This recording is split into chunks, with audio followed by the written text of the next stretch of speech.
Sub up for more videos. Let's go. There was no help, no fire department. None. Not in our area.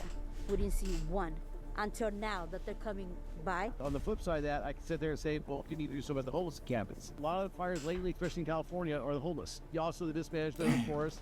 It's just a situation like this. You had the Palisade fire start, and then you had this one start. You're stretching the resources. The firefighters, they're stretched thin up here. They've helped as much as they could. But you're really not going to stop a wind fire like this. Bro, I've never seen anything like this. It feels like literally like an apocalypse. This is my old elementary, engulfed in flames right by my mom's house. Yeah, bro, everything's just going to shit right now. We were here for over 40 years. Now it's all gone. Just seeing stuff like this just brings me to tears, bro. I just had to go water down my homie's house, took his bird. Homie was just chilling. He left him there because he left him last night. Damn. I can't leave animals there, bro. No animal, no life gets left behind. Yo, what up? We're in Altadena, California. Fucking Altadena, homie. There's smoke and fire all around us. 10 people have been killed in the devastating wildfires in Los Angeles. This is one of the 5 wildfires that have broke out in LA in the past 24 hours. I don't know, it just keeps sparking up back by itself. It doesn't turn off. As you can see, unfortunately, this house did not survive. Still on fire. Pretty depressing. We're going to talk to some people around here and see how they're being affected, so let's get into it. My name is Susana Larios, and as you can see, my house burned this morning. We lost everything. Thank God that we're all alive, that we were able to evacuate and go to safety until now that we return back to see our house gone. This is unreal. We've been here for 13 years. Everything is gone. We didn't even get a chance to actually take anything out of our house. Is there anything in the house in particular that you feel like you're really sad about not being able to get? Our family pictures, our dog's ashes. We had them cremated and they were in our house, and just those personal belongings. Everything else is material. It can be replaced, but memories, when they were young, my kids were young, I will never get those pictures back. What's one of your favorite memories here? We had a pool, so yeah. Family times, barbecues, summer, this is the place to be. I think first time coming into the house, pool wasn't ready, but our dog decided to jump in, so we went after He him. actually fell in the pool, and he went in a swampy pool and rescue him from drowning. Oh, you did? Because he didn't know how to swim, and he was, running around in a circle and fell in the pool. So Was that the same dog whose ashes was in there, or a different dog? no, it's the same. Nike. Yeah, the same ashes. What kind of dog was Nike? A bull terrier. Yeah, that's the pool. We had a pool table over there. It's gone. This is the back house to the house. Shit, crazy how Can't the whole see not even fire one take room. out, like, It's a everything. two-story house. As far as like fire insurance, is that something that you had? I hope so. I mean, yes, that's one of the things I remember talking to our agent, State Farm, and hopefully we do have that insurance. State Farm canceled hundreds of homeowners' insurance policies for residents in many of the same areas in the path of the Southern California wildfires. The insurance company's reasoning for canceling policies was due to concerns about the increased frequency and magnitude of wildfires in the state. The company deemed the decision a necessary business strategy to prevent, quote, financial failure. Where did the fire start from? That's what I don't get. Like how did the fire just spark and take out so many shit? Like how did so many houses just catch on fire? Like what sparked the fire? That's I'm not sure. I sent her the picture of the house when it was burning. So, she's going to give me our policy number and help me out with whatever I can. Well, I hope that insurance covers a lot of this stuff. That's what it's supposed to do, right? Yes, I hope so. We'll see what happens when we reach out to them, if they can help us. But everything else is gone. Do you have an email address for people out there who might want to help you and get in touch with you? Sure. It's Estrada. That's ESTRADA_S@yahoo.com. Okay. Thank you guys so much for your time. I really appreciate it. I know it's a sensitive time, so thanks for giving us the time of day. I appreciate y'all very much.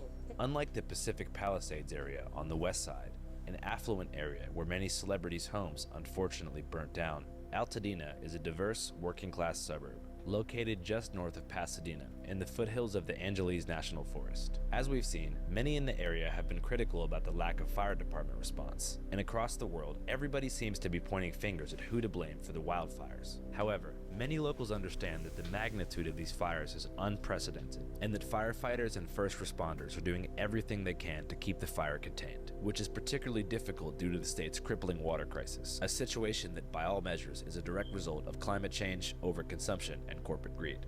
Many people don't know this, but LA and San Diego have been out of water for years, and now purchase most of their fresh water from privatized corporations, like the Wonderful Company, owned by a billionaire couple called the Resnicks, who systematically export drinking water from agricultural counties like Kern and Imperial. This practice has already caused devastating ecological and health impacts on communities like Bombay Beach, California, which we plan to cover in an upcoming video. Hi, Mark. How you doing? I don't know. It all depends on if they can save the seed. But back to Altadena. Everybody stretched in from the Palisade fire to the Eaton fire here on the east side of Pasadena,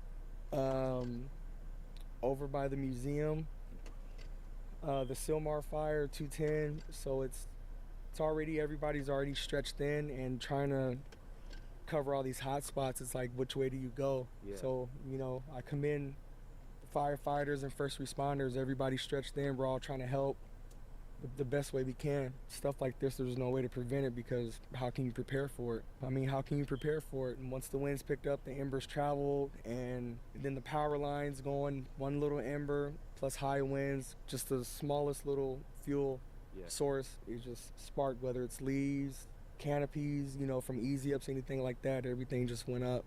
Like many others, this concerned citizen that we talked to decided to take matters into his own hands and stay put to protect his neighborhood, despite evacuation orders issued by the city. Me, I was born and raised here, my childhood home, so I did everything I could to save it. We're a pretty tight-knit community. My next door neighbors, we all grew up with each other since we were kids. A lot of my buddies were, you know, coming through with supplies and generators. We managed to save, you know, my dad's house, next door neighbor, and these 4 houses. With the help of some other guys, you know, we wet all the roofs, the floors. Got the fires out. First the fire started over here, and then my son and I, we just kept the water and kept all the ambers from jumping from house to house. So we managed to save some houses on the back street, Navarro. We managed to save those with water hoses. We managed to survive, but, you know, unfortunate for my other neighbors, they didn't make it. You know, all their stuff is gone. It hurts. Yeah, it hurts. Just gone. Nobody deserves it. While some people were able to stay back and protect their homes from catching on fire, others followed city orders and evacuated, with the hopes that they'd get lucky and their house would be spared. However, most people in Altadena did not get so lucky. As you walk through the neighborhood, uphill toward Angeles National Forest, nearly every structure is destroyed, aside from a select few. Here's an interview with a recently evacuated family who returned home to find their house burnt to the ground. This is a very emotional interview, so viewer discretion is advised.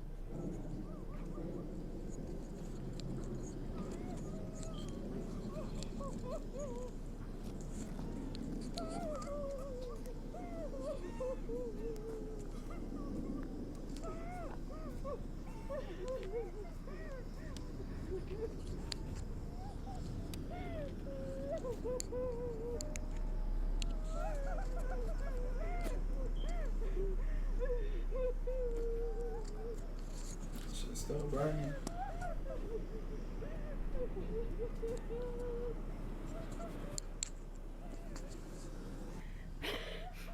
Is this your house? Yeah. We were here for over 40 years. Now it's all gone. We had to evacuate early this morning about 3:30. There was no, well, we saw the fires, but we didn't think, you know, that it was gonna reach this low. We were just able to leave with whatever we had on, and you know, a little bit of clothes, but not really. We lost everything we had in the house. Pictures, memories, everything's gone. We don't know what we're gonna do now. So was it the embers coming from the mountain caused some of the houses? Yes, because last night it was about, I don't know, 5 o'clock when we saw the fire, or a friend, her sister drove by Eaton Canyon, and she took a video and she told us, so, but we didn't think anything of it until we started seeing that the fire started moving, you know, quickly. But we didn't think, you know, that it was gonna come down this far, you know. But we just got up and left around 3:30, 4 o'clock in the morning. So about 12 hours ago. Yeah. And the winds were really, really strong, and it was pitch black. So we, you know, we panicked. So we just got whatever we could because she has 2 little kids, my 2 little grandsons. We just got whatever we could and we just left. What was the most important item you think was in the house? My parents passed away, so their pictures, her baby, you know, her kids' pictures. I mean, but that's the least, you know, of our problems. You know, we got out alive and we're okay. So it's you just know. like from Aside from that, fire. do y'all have insurance or anything like that? No, we Loves don't. We fire rented it. and We didn't own the house, fire. but we rented. But still, you know, we lost everything. We don't know what we're gonna do now. That's wild. It'll take Would us you time to evacuate? pick up I and, think you I know, start would. over. But it's gonna be hard. The house down. If somebody wanted to donate to you to, you know, offer you some help and some aid during a I moment know like the this, is there any situation. I don't know way if that we it could, was. someone could do that? Like, do you have Zelle or something like that? We have cell that are Okay. connected to my husband's phone number. Mine is through email. It's L_Espinosa68@yahoo.com. Anybody that wants to help is deeply appreciated. Okay. Thank you. Thank you.